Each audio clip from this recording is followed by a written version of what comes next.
Ravalomanana Mark a été parmi les invités de la cérémonie religieuse marquant la fin du 21e congrès des jeunes FLM à Mahazang hier, au village touristique. Une cérémonie religieuse sous le thème de Deutéronomie 17a qui cite « Car l'Éternel, votre Dieu, est le Dieu des dieux ». Mark Ravalomanana a pris place parmi les nombreux jeunes chrétiens du FLM, même si on lui a réservé une place sous les tonnelles. Une communion a clôturé ce 20e congrès des jeunes FLM de Mahazang.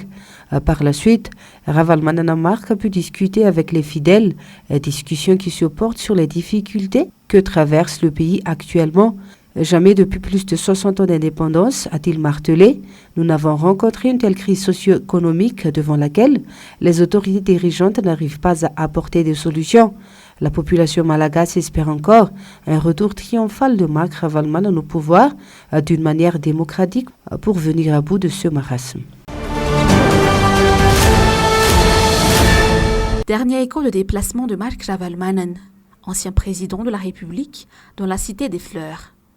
La population mahajongaise a clamé haut et fort son ras-le-bol vis-à-vis du régime Radziwiłł. Ravalomanana est la seule solution qui pourrait sortir ce pays de ce marasme jamais connu durant 62 ans d'indépendance. La population croupe sous la pauvreté et espère en date une amélioration une fois revenu au pouvoir. Le tout Mahajonga est prêt à soutenir le fondateur du parti Tiku Madagascar aux prochaines échéances électorales. Rappelons que, durant les visites de Mark Ravalomanana à Antsiranana, Toliara, Mahajang et Antsirabe, le pouvoir en place a vécu une peur inqualifiable et use toutes les astuces pour barrer la route du président Ravalomanana, en usant abusivement les forces de l'ordre. En effet, tous les meetings du parti TIM ont été prévus se tenir dans les enceintes du Magro, tant à Beojic qu'à Mahajang. Mais le pouvoir qualifié par les élus TIM de dictatorial les ont empêchés sous prétexte d'atteinte à la paix publique. Affaire à suivre. L'Union européenne réitère ce jour la nécessité de la tenue d'une concertation entre les différents courants politiques du pays, surtout face aux prochaines échéances électorales. Tout le monde veut une élection saine, juste, inclusive et acceptée par tous, insiste le représentant de l'Union européenne à Madagascar. Monsieur Giovanni Di Girolamo ce matin à son bureau à la Tour Zital d'Ankourndjano.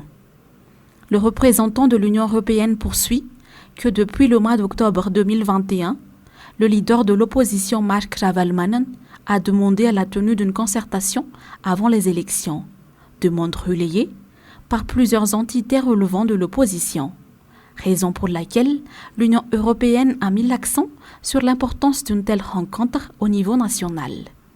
Ce fut également l'occasion pour cette haute personnalité de faire le bilan des activités de l'Union européenne à Madagascar durant son mandat avant de quitter définitivement Madagascar au terme de bons et loyaux services.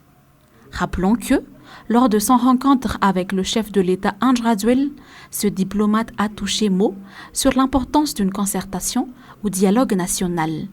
Mais jusqu'à maintenant, le numéro 1 de la magistrature suprême persiste et signe qu'il n'y a pas de crise à Madagascar.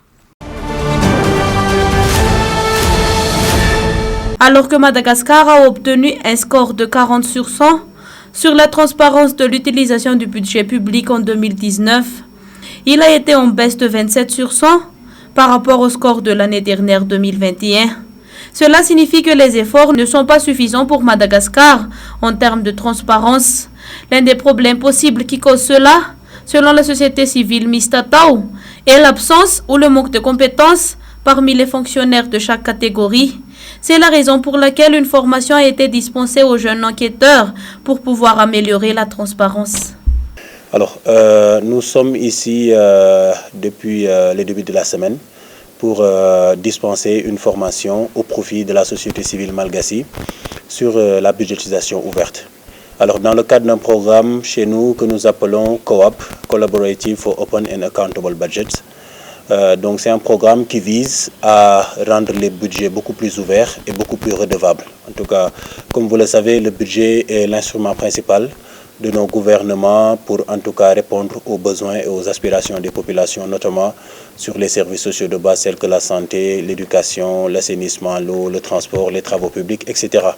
Alors, dans notre édition de 2021, donc de l'année précédente, les résultats pour le Madagascar montrent que les efforts sont encore à faire parce qu'on est à 27 sur 100, donc classé 96e sur les 120 pays. Donc il y a beaucoup d'efforts de transparence à faire parce qu'en termes de fourniture d'informations budgétaires, on est encore au stade minimum ici à Madagascar. Donc l'idée pour nous de cette formation-là, c'est d'une part de faire en sorte que le gouvernement sache que en fait, la transparence peut participer à une budgétisation beaucoup plus ouverte, à une budgétisation beaucoup plus responsable. Comme ici, 8 chefs de Fouktane et 6 adjoints ont également été limogés. Un arrêté de la préfecture d'Antiranan du 25 juillet a suspendu ces chefs Fouktane et adjoints. Puis, le préfecture a nommé un chef Fouktane et un adjoint pour les remplacer. Selon les informations reçues, l'affaire sent également une injonction du représentant de l'IRD. Cela a été une série d'incidents et les cheveux orange sont toujours derrière lui. Ces chefs Fouktane et leurs adjoints ont fait un appel de l'affaire devant le tribunal administratif car il estimait que cette suspension qui s'apprêtait à les révoquer était illégale. Le verdict est tombé et ces derniers ont obtenu justice. Ils continuent leur travail. Si le décret gouvernemental 2009-890 en son article 5 et 6 pris par le président de la transition en 2009, qui est maintenant le président de la République, dit que le chef district a le droit de suspendre un chef Fouktane et peut nommer quelqu'un d'autre pour le remplacer. Cependant, il n'est pas acceptable de rechercher des avantages personnels comme celui-ci dans l'administration. Un cas comme celui-ci attire l'attention de tous à l'approche des élections, alors ça fait deviner à tout le monde que c'est une idée de trouver un calcul pour le chef Fouktane, car ils sont en charge du nombre de personnel à la base et de la gestion de l'immigration et de l'enregistrement de leurs résidents. Rappelons que cela prend beaucoup de temps et cela peut prendre jusqu'à 1 an pour remplacer un chef Fouktane. Ils doivent également subir une enquête de moralité par la police et un examen de nombreux documents. Ce que l'on peut voir avant, c'est que tous les membres du gouvernement utilisent leur pouvoir en ce moment, donc tout le monde rejoindra tous les secteurs. Il faut aussi rappeler que des citoyens, des sociétés civiles et de nombreux partis qui réclament l'élection de ce Fouktane. Après 10 jours de matchs consécutifs, les Ankoy catégorie masculine se retrouvent en 2e place dans le classement général de la Coupe d'Afrique des Nations de basketball U18 qui s'est tenue à Madagascar. Un grand match contre l'Égypte au Palais des Sports Mahamasnatananarivo dont le score final est de 81-54. Si la catégorie féminine est en 4e après avoir battu par l'Angola en demi-finale sur un score lourd de 98-66 au Palais de Vadfoot Antirabé. Malgré cette défaite, la catégorie garçon fait partie des pays qui participeront à la Coupe du Monde de 2023. Le joueur malgache Mathias Madi a été choisi comme l'un des joueurs les plus méritants et a marqué le plus de paniers pendant le championnat. Tandis que Marion Fitiras-Loufsan fait également partie des 5 joueuses les plus méritantes chez les filles. Notons que l'équipe nationale malagasy Ankoy sera la première à franchir le championnat mondial dans la catégorie masculine. Par contre, en 1970, l'équipe nationale féminine a pu participer à la Coupe du Monde avec une grande célébration inoubliable en décrochant haut la main le titre continental. Il reste encore beaucoup à faire pour l'équipe malgache au niveau technique et physique, prétendent les supporters. Rappelons que la Coupe d'Afrique des Nations de basketball U18 s'est déroulée le 4 au 14 août 2022.